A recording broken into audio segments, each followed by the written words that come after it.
Bonjour les gens, je vous retrouve pour le premier update lecture de ce mois de janvier qui sera sans doute en deux parties parce que nous sommes le 15 ou le 16 janvier aujourd'hui, donc je compte bien encore lire d'ici là, mais j'avais déjà quelques lectures à vous présenter, donc pour que la vidéo ne soit pas trop longue, c'est ce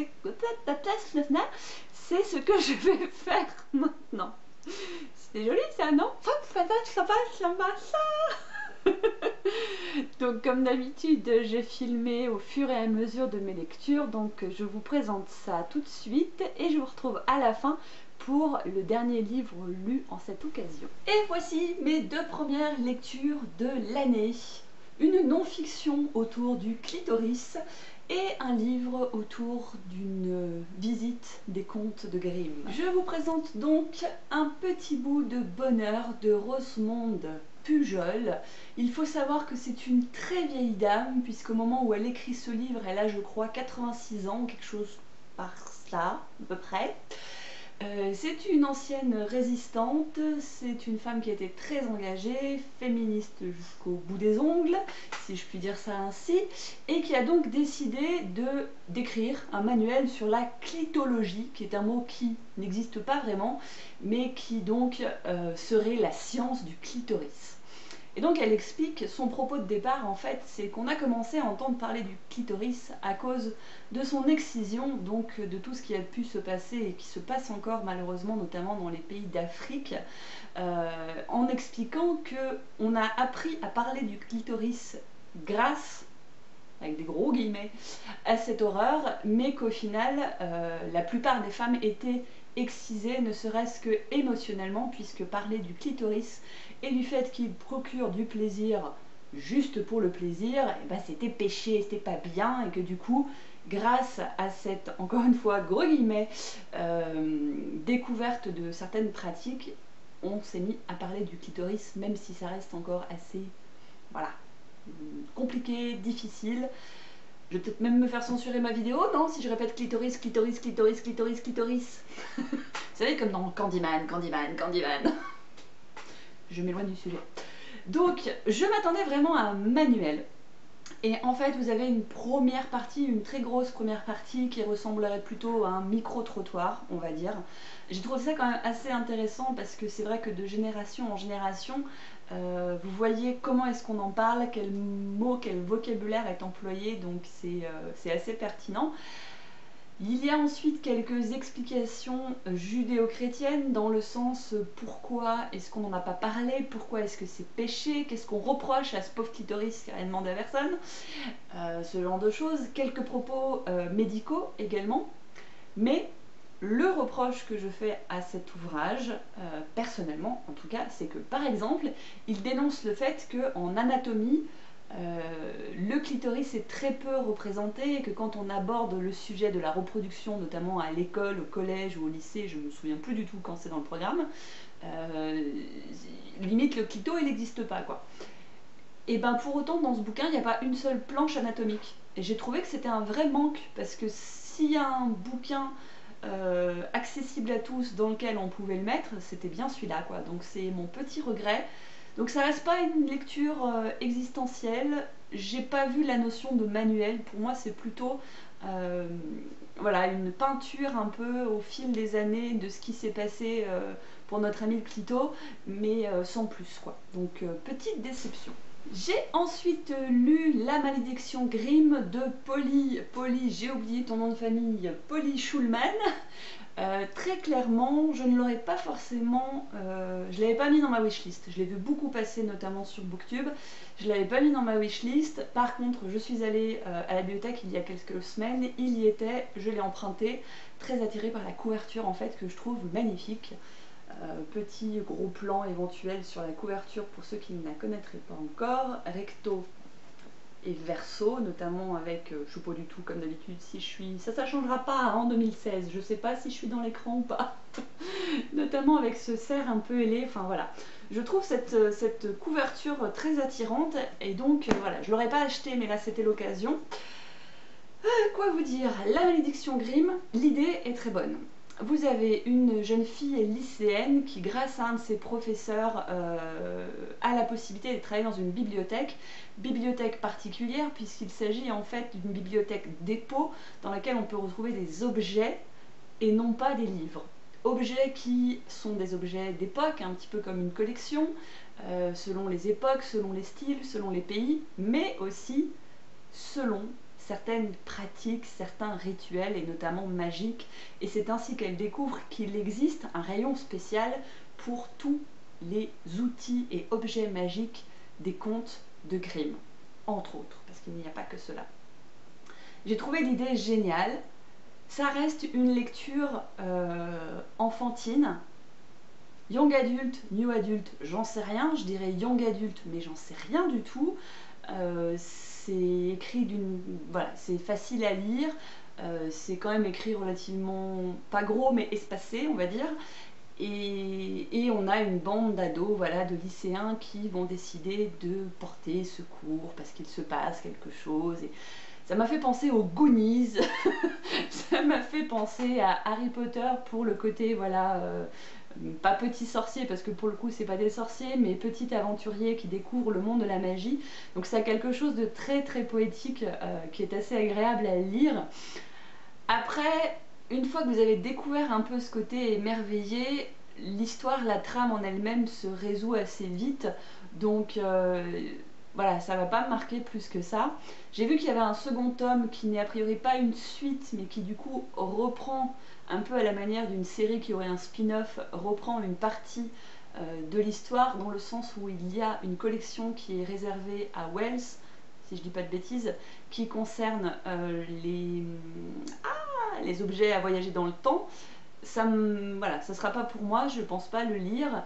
Par contre, pour le coup, et je sais pas si c'est prévu ou pas, mais je pense que ça ferait une très très bonne adaptation ciné, parce que pour les personnes qui sont visuelles comme moi, voir mis en image tout justement ces petits trucs de magie, ces petits objets qui bougent tout seuls, les personnages un petit peu version Alice au pays des merveilles, je ne vous en dis pas plus, ça peut rendre quelque chose de très sympa si c'est bien fait. Voilà, donc pourquoi pas en adaptation ciné, je pourrais me laisser tenter, je pense. Je viens de terminer Les larmes du Père Noël de Marie-Jo Audouard, et je dois dire que ça faisait assez longtemps que je n'avais pas lu un livre qui était aussi mal vendu, et par son titre et par sa couverture.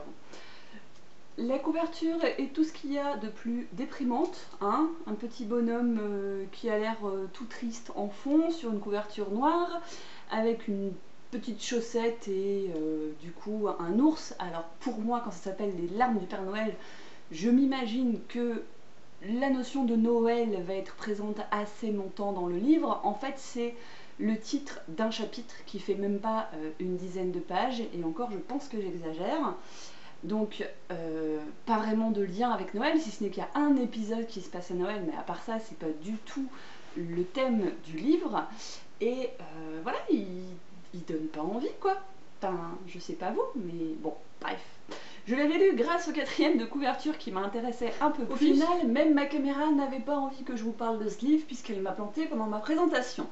Je disais donc que ce qui sauvait ce livre, Les larmes du Père Noël, c'était le quatrième de couverture qui m'avait donné envie, puisqu'il s'agissait de suivre les aventures au sein d'une école d'une jeune femme qui a, je crois, travaillé pendant des années à la DAS, en tout cas qui est spécialisée dans les enfants dits à problème ou avec handicap.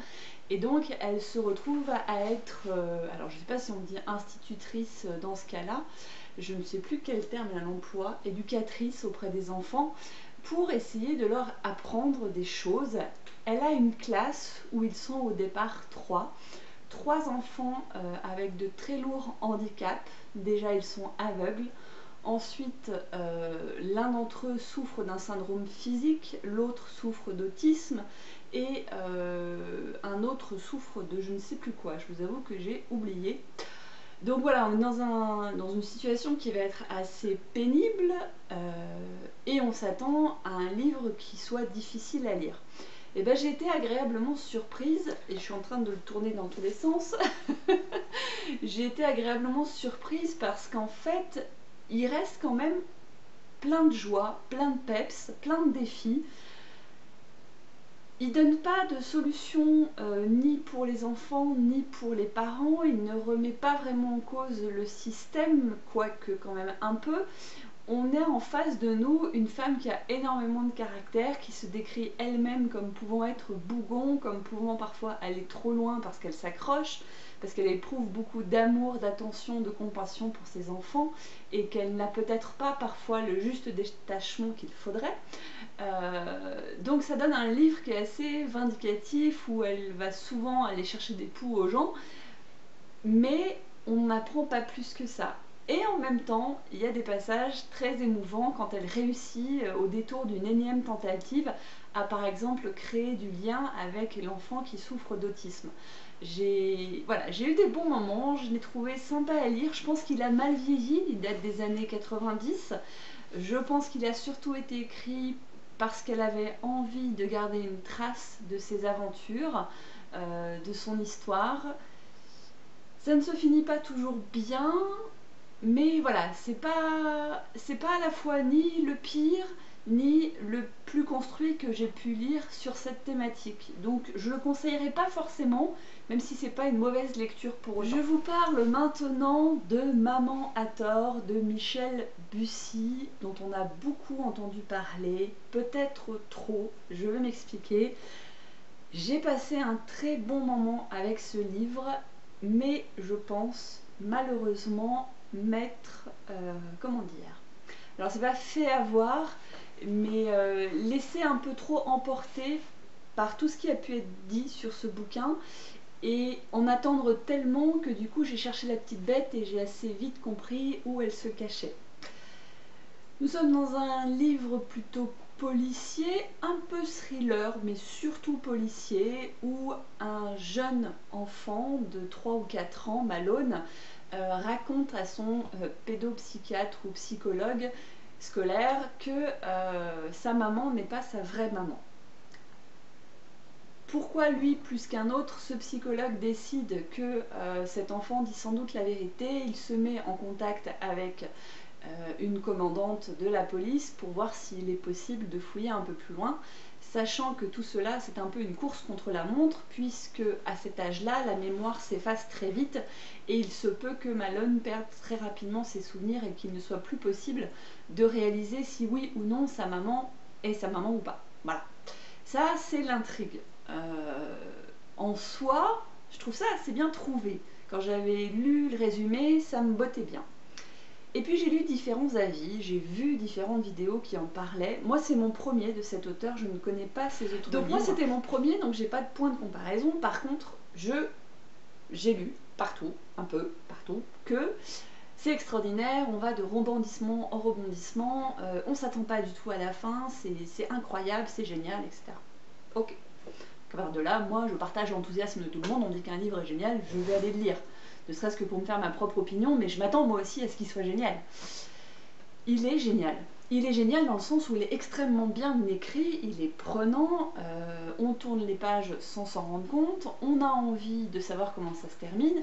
C'est effectivement plein de rebondissements, mais pour ma part, alors mis à part le final de chez Final, qui pour le coup est peut-être le rebondissement de trop pour moi, mais mis à part ce final-là, j'ai anticipé chaque rebondissement et j'ai en fait, je crois, avant les 200 premières pages, sachant qu'il en fait 500 et quelques, trouvé la réponse à la question et le personnage.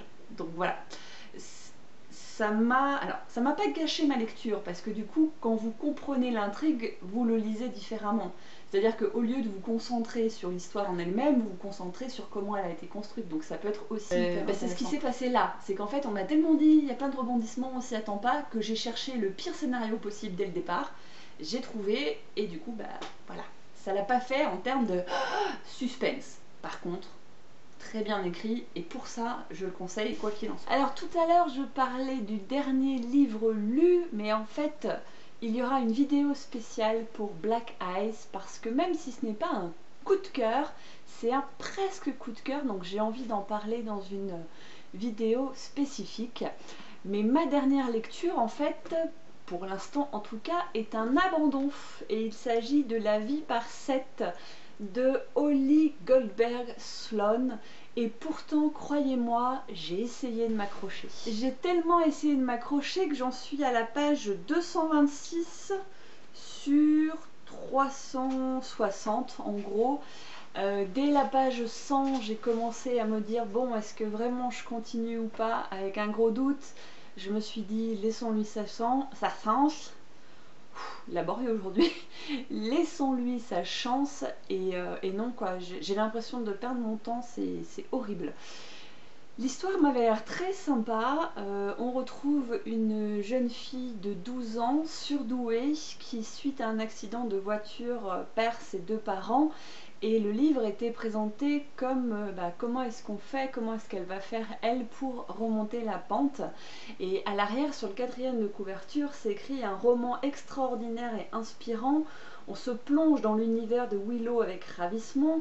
Un roman dénué de sentimentalité mais qui fait pleurer, une histoire de tragédie mais qui fait rire, un hymne à la vie désarmant, désopilant, poignant et merveilleux.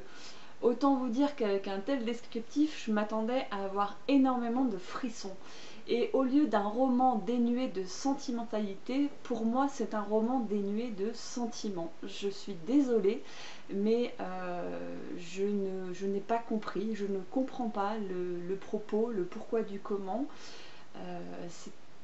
C'est bien écrit, j'ai rien à lui reprocher de ce côté-là, c'est fluide, c'est un roman jeunesse, donc je me suis dit peut-être que je ne le comprends pas ou c'est trop jeunesse pour moi, et pourtant en termes de sentiments, je me suis régalée avec des livres comme Les filles en chocolat par exemple, donc c'est bien que les sentiments, je peux les ressentir même si l'héroïne a 12 ans, c'est pas le souci, mais là, il se passe rien, je trouve. Enfin, c'est même pire que ça, c'est pas qu'il se passe rien, c'est qu'il se passe énormément de choses parce qu'elle se retrouve orpheline, elle se retrouve en famille d'accueil, à rencontrer des gens qu'elle ne connaît pas, elle est complètement déphasée de par son côté justement surdoué avec le lien social. Enfin, il y a une foison de possibilités d'étudier, de discuter autour des émotions et pourtant pour moi c'est plat.